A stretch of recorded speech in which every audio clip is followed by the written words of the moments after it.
For a number of years in track and field, there's been a dearth of good instructional films suitable for the use of athletes, coaches, and even spectators to a degree. We've tried to correct that.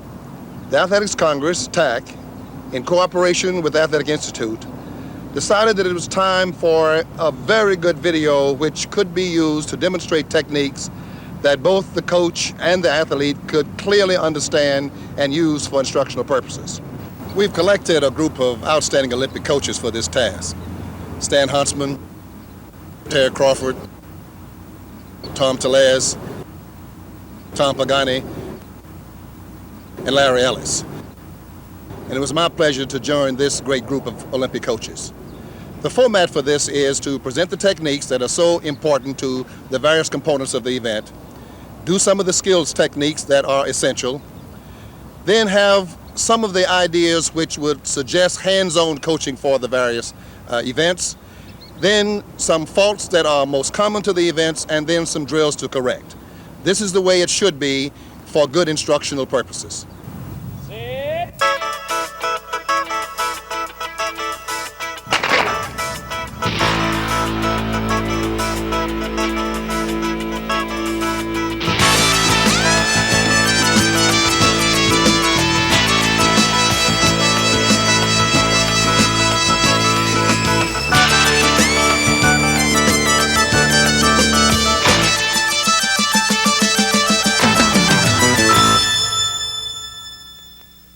The purpose of this training program is to identify the common principles in the jumping events and to highlight the most important factors in long jumping, triple jumping, high jumping, and pole vaulting. The analysis of the jumping events will be broken down into the following components: the approach, the penultimate stride, the last stride, the takeoff, the flight, and the landing. The techniques that will be shown on this training film are designed to maximize your performance.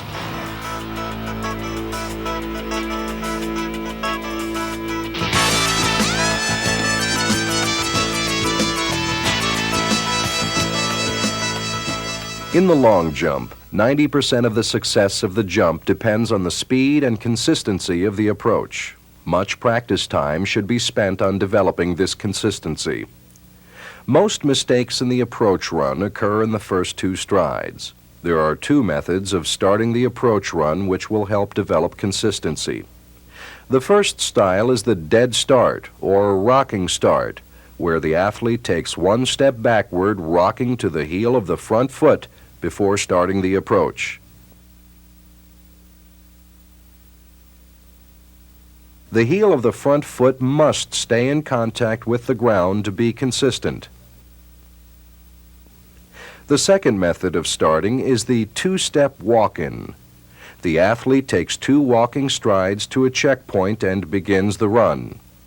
On both starts, the body should be at approximately a 45-degree angle, with the eyes focused on the ground. The next phase of the approach is to attain the full upright running position in the first 6 to 8 strides.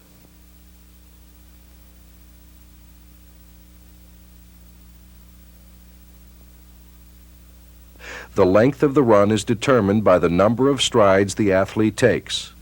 Generally, 16 to 19 strides are taken in the approach. The athlete will take an even number of strides if the run begins with the takeoff foot forward. The athlete will take an odd number of strides if the run begins with the opposite foot forward. This athlete is using a 19-stride approach, starting with his left foot forward and taking off on his right foot.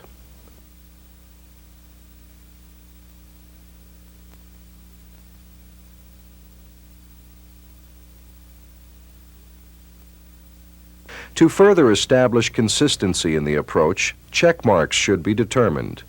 It's best to use 3 people for this and do it on the track. The first person will mark the second stride of the approach, which will be the athlete's checkpoint.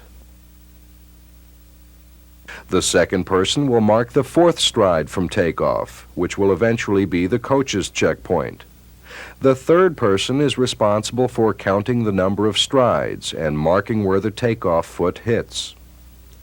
Have the athlete run through the approach 5 to 6 times, allowing time for full recovery between runs. Emphasize a proper acceleration with a gradual speed buildup. A full upright body position should be attained by the 6th stride. Maximum controlled velocity should be reached at the takeoff point. Mark the checkpoints and obtain an average from the runs. Then measure the points with a tape measure. Make note of the distances at each checkpoint. Then use the tape measure on the runway, measuring from the front edge of the takeoff board, and mark the checkpoints appropriately. Next, have the athlete do a run-through while the checkpoints are marked again. Slight adjustments can be made at this time. To conserve the jumper's energy and to make practice time more efficient, the athlete should do short-run jumping. Instead of taking the complete approach run, only 10 to 11 strides are used in short-run jumping. This will enable the approach to be more controlled and will allow the athlete to concentrate on the last 2 strides, the penultimate and takeoff strides. The short-run drill should be done at least 1 to 2 times a week with no more than 10 jumps per session. On the approach, there should be no physical changes in the jumper's sprinting position until the next to last stride. This is where the athlete sets up the takeoff. By slightly flexing the ankle, knee, and hip joints, and by planting the foot flat with a minimum loss of horizontal velocity, the jumper adopts a more erect position. This causes the hips to lower. Then, as the jumper leaves the penultimate stride, the hips begin to rise and will continue to rise throughout the takeoff.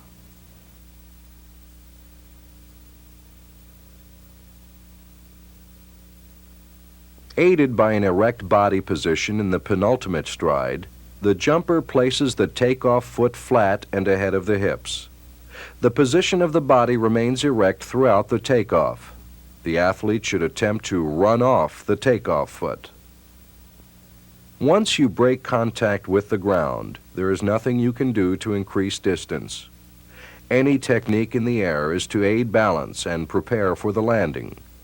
Arm and leg movement is necessary to contract forward rotation, enabling the jumper to get in an optimum landing position.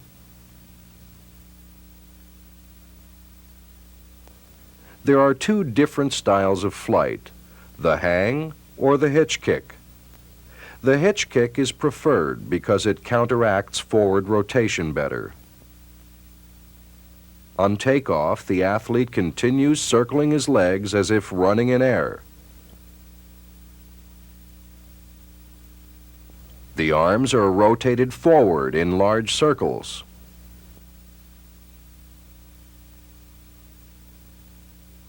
On landing, the heels should be as far in front of the hips as possible, and the arms should be moving backwards as you make contact with the sand.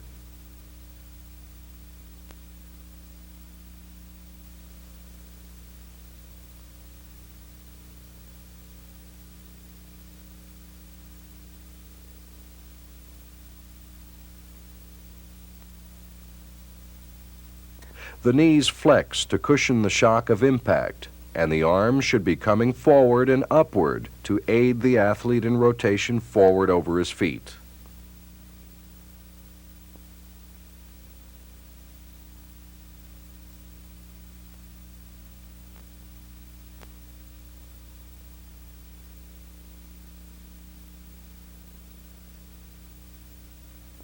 Each component of the jump should be worked on separately.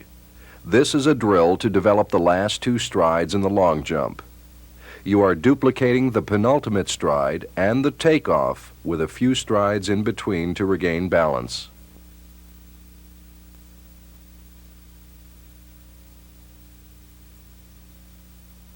This drill should be done twice a week as part of the warm-up. 4 intervals of 25 yards are recommended.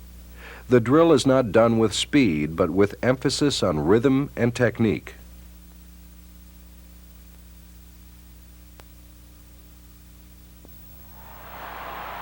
A final note, speed is the biggest determinant of distance. Everything should be done to develop the jumper's speed.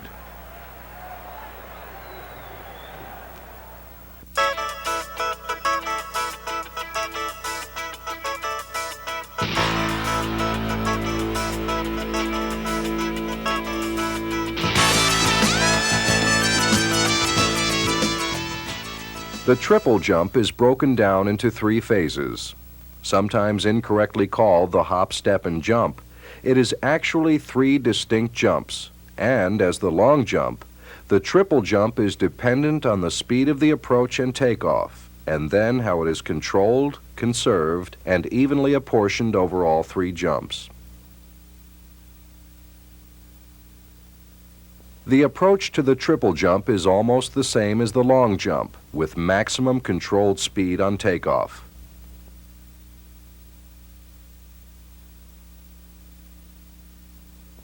The only difference in the approach of the triple jump is that the penultimate stride is not as exaggerated as the long jump. You should not lower the hips as much because you're not trying to achieve as much height on the takeoff. The goal is to conserve your horizontal speed through the 3 phases of the jump. In workouts, short-run triple jumping should be used.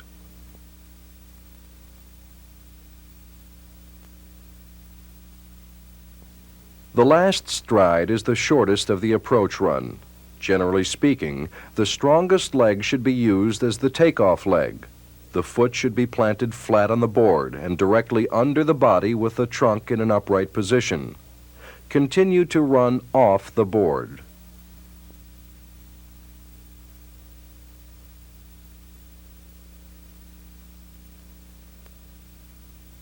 To keep balance in the air, the jumper should keep their line of vision straight ahead by looking at a spot beyond the pit. On the takeoff, the double arm action is incorporated. The arms are used more for balance and transfer of momentum from one phase to the next. The arms must be in a position behind the body just prior to the foot hitting. The arms swing down and up as the foot hits.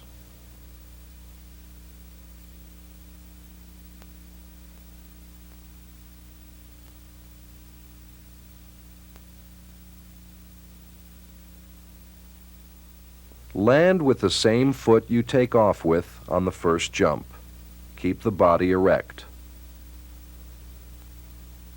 When the foot makes contact with the ground, there should be a quick, explosive action with the support leg and a forward and upward swing of the arms and free leg.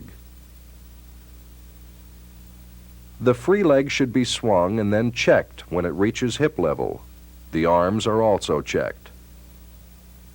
The jumper must hold the knee up in this phase and ride it as long as possible so that the landing can be both delayed and active. The foot hits the ground flat, and as in all phases, the hips should be slightly behind the foot upon landing. The arms should be extended behind the jumper in preparation for the last jump. The aim of this last phase is to get maximum height while conserving horizontal speed. The instant the foot of the support leg comes in contact with the ground, you have a swinging action with the arms and free leg. Check the swing leg when it reaches hip level.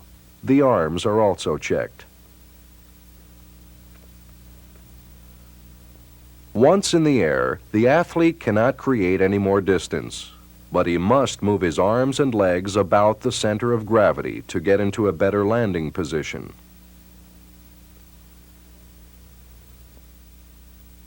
Because the jumper experiences a loss of speed throughout the triple jump, the hang style of flight is recommended because it is more efficient and easier to learn than the hitch kick or modified hitch hang style. In the hang style, the forward knee drops, causing the trunk to straighten in reaction. Swinging both arms down, around, and above the head tends to slow down body rotation.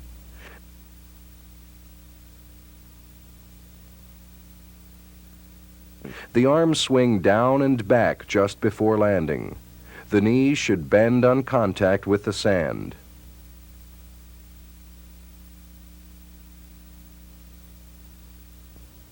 To practice the triple jump, break down each phase of the jump and concentrate on technique.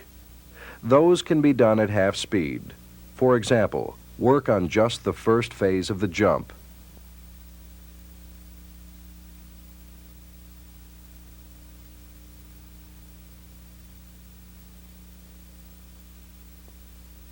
Next, work on the first two phases.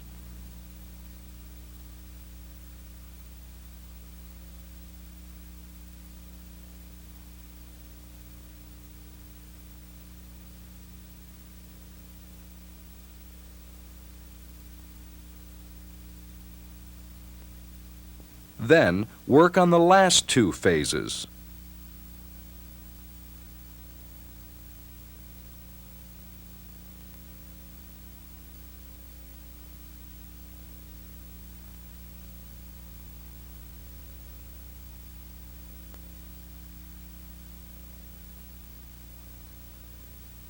Finally, work on the complete jump.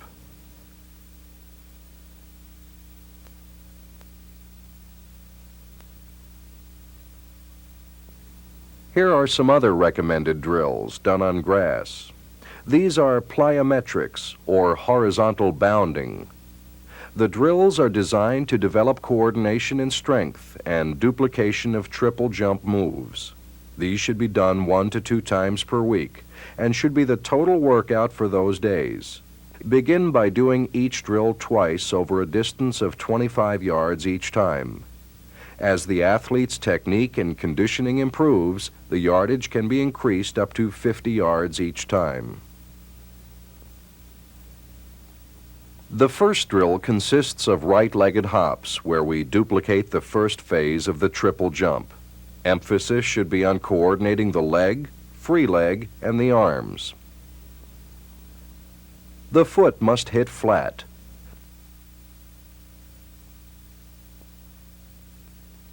The arms go back to the side, then down, then straight up. The body and head stay erect. The athlete should then do left-legged hops.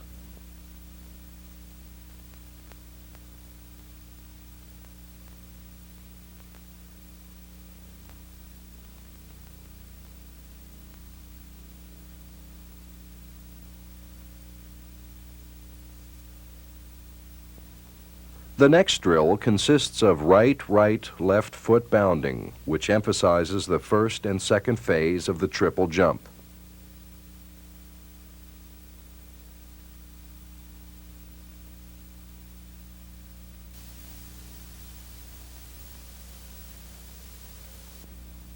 Then do left, right foot bounding.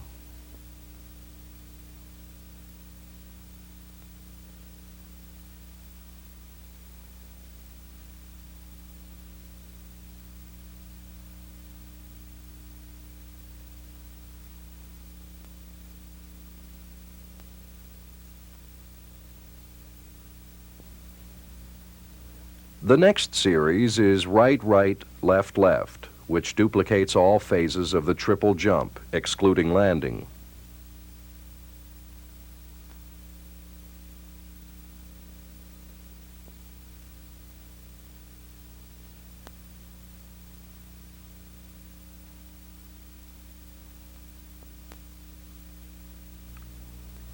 The last drill is alternate leg bounding, which emphasizes the second phase of the triple jump. Jumpers have a tendency to drop out of the jump too soon, and this drill will help counteract the fault. The athlete must wait for the ground to come to him and then react to the ground. In other words, the athlete rides the jump out as long as possible.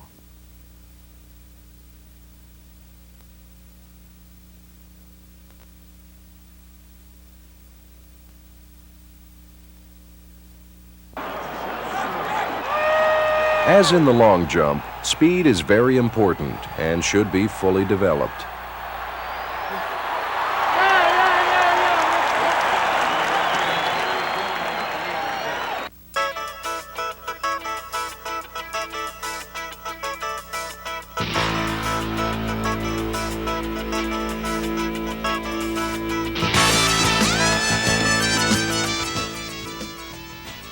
The approach in the high jump should be one of maximum controlled acceleration through the takeoff.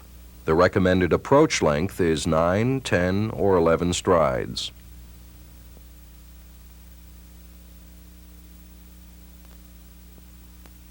The athlete should experiment with the different approach lengths to find the one they feel most comfortable with and still attain the desired goal of the approach. If the run is too long, it is difficult to develop a consistent stride pattern, and it is very difficult to convert horizontal momentum into vertical momentum. Start the approach with a rocking start.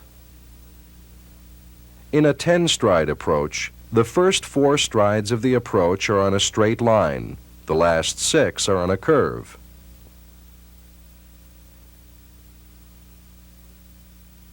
When starting the curve, push out with the foot on the 5th stride as opposed to leaning in at the waist. Keep the torso upright. The eyes are focused on the bar.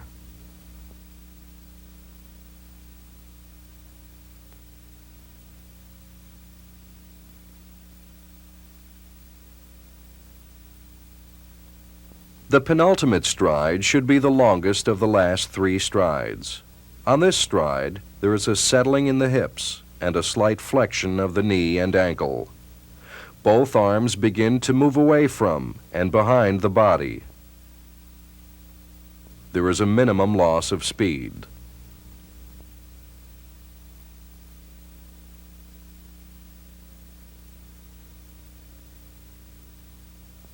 This athlete is using a double arm action.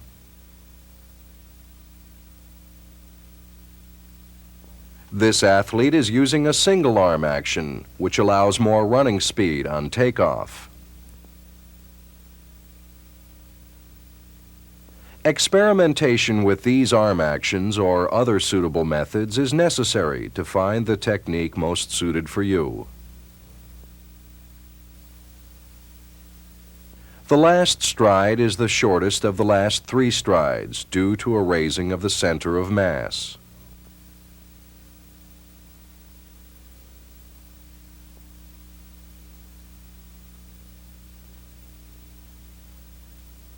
The takeoff point should be opposite the near standard. The foot is planted flat at about a 20-degree angle or less to the bar. The takeoff foot should be placed and planted in front of the center of mass to allow for maximum vertical lift. On takeoff, the body should be straight so it drives up in a straight line. The knee of the free leg should come through quickly and must be stopped when it is parallel to the ground.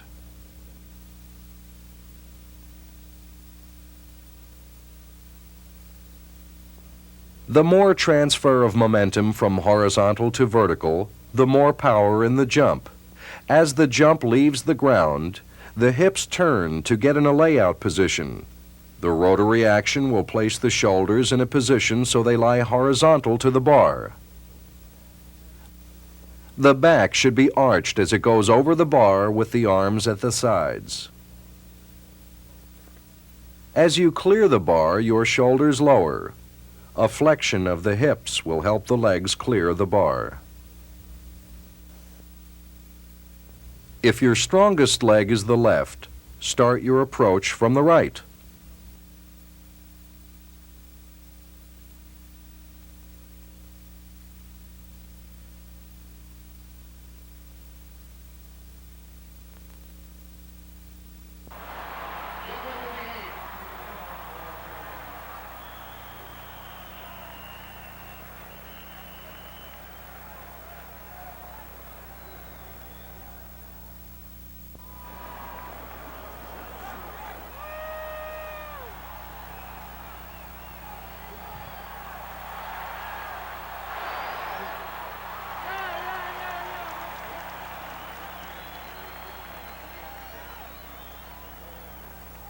If your strongest leg is the right, start your approach from the left.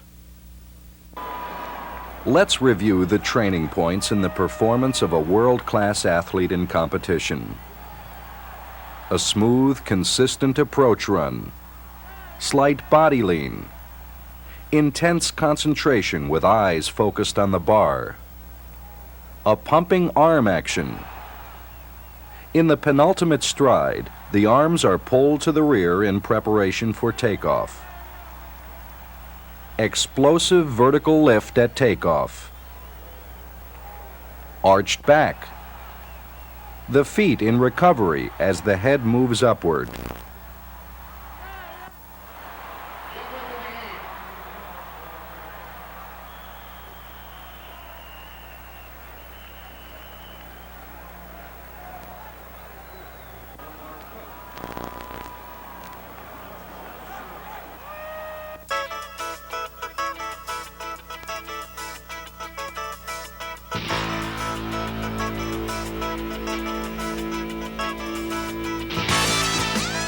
The first thing the vaulter must do is find the natural bend of the fiberglass pole.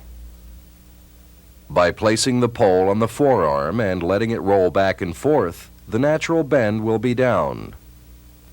It is important to grip the pole in a manner so that when the vaulter plants the pole at takeoff, the bend of the pole is directly away from the vaulter. First, grip the pole with the back hand.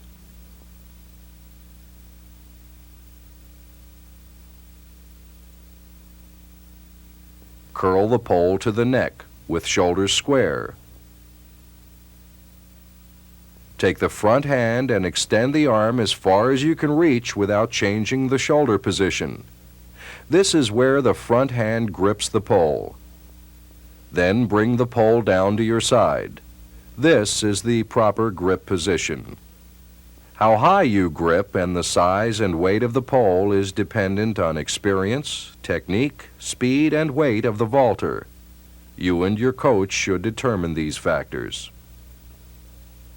Pick the pole up in a position where the pole is hip height. The rear arm elbow is bent at a 90-degree angle. On the forward arm, the forearm is perpendicular to the pole and is held close to the chest. This brings the pole up to about a 45-degree angle with the tip of the pole in front of your face. The two methods of beginning your approach run are the rock start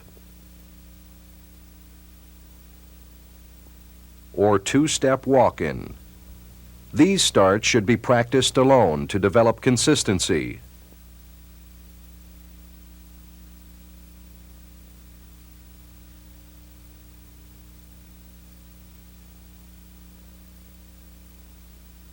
As in all the jumping events, the first two steps on the approach are as critical as any phase of the jump.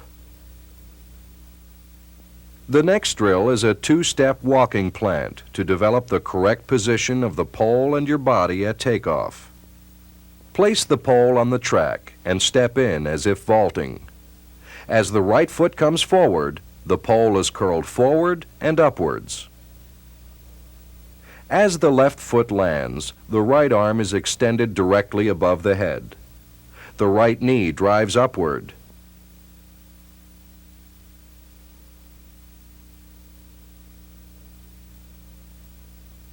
The vaulter should then practice a two-step running plant working on the same training points.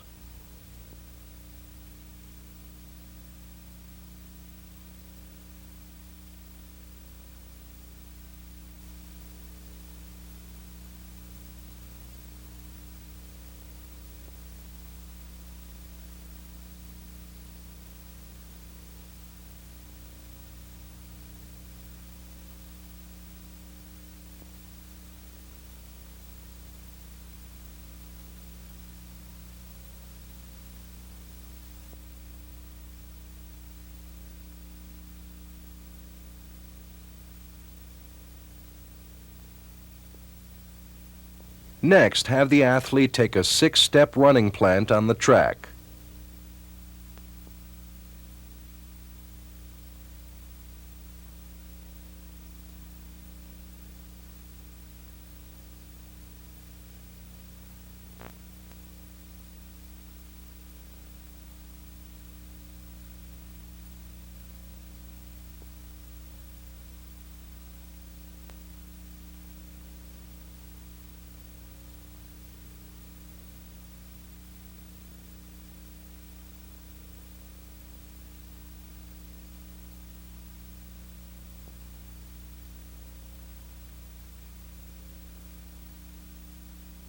To get a better feel for the plant, place the pole in the box and duplicate the takeoff position.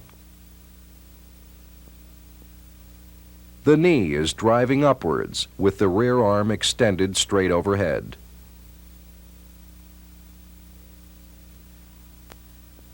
Work to have the top hand in a line with the takeoff foot.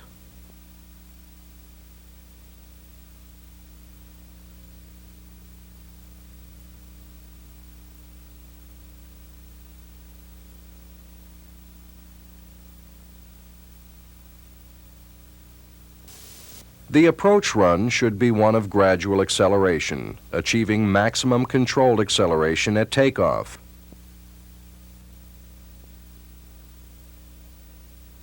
As the vaulter runs down the runway, the vaulter passes his checkpoint 6 strides from takeoff. The athlete starts to drop the tip of the pole 4 to 6 strides from takeoff. On the last 2 strides, as the right leg comes through, curl the pole forward and upward. The takeoff foot is in a vertical line with the full extended back arm on the plant. At this point, it is very important that the vaulter runs up into the pole, leading with the right knee and the right arm fully extended.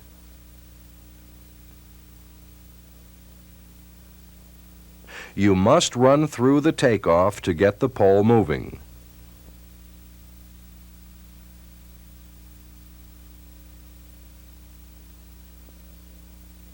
On takeoff, the left arm is flexed at approximately a 90-degree angle. It guides the pole into the box and offers some resistance on impact. At this point, the swinging action of the body will begin off the top hand. He continues his momentum through the takeoff and into the pole. The body swings into the rock-back position with the back parallel to the ground. As he rocks back, both knees are brought up together with the left leg catching up to the lead leg. The shoulders now become the axis of rotation.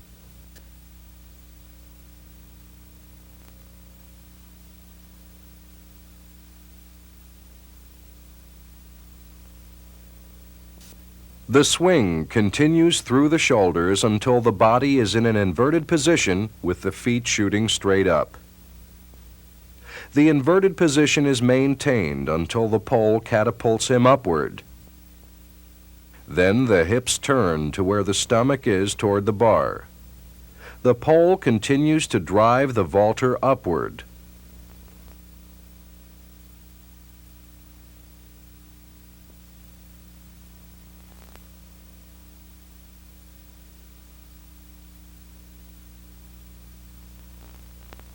The clearance is a free flight over the bar. Do not rush over the bar. Simply follow the path of flight set by the legs.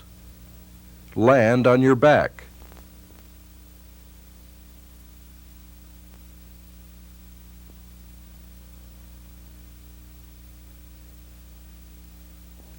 The entire vault is influenced by your approach and how you leave the ground. Speed in the approach run is an absolute essential in executing the vault.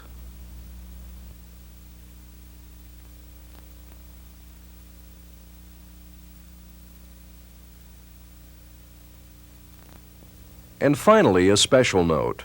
You should always use the best equipment under proper supervision when working on the pole vault. Let's watch this world record holder.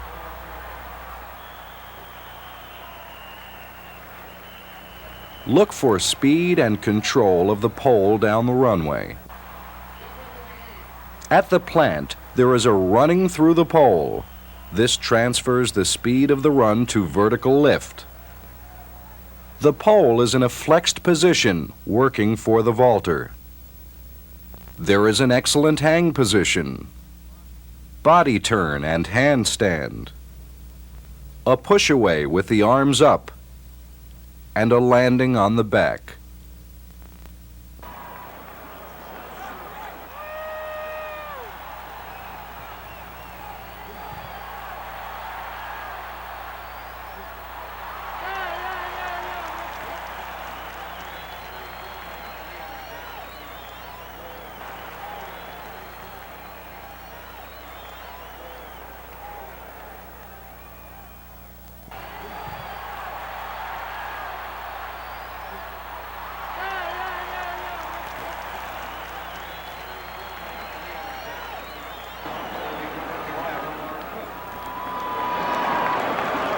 in any quality performance, whether it is the emerging athlete or the elite, there are some basic performances which are absolutely essential.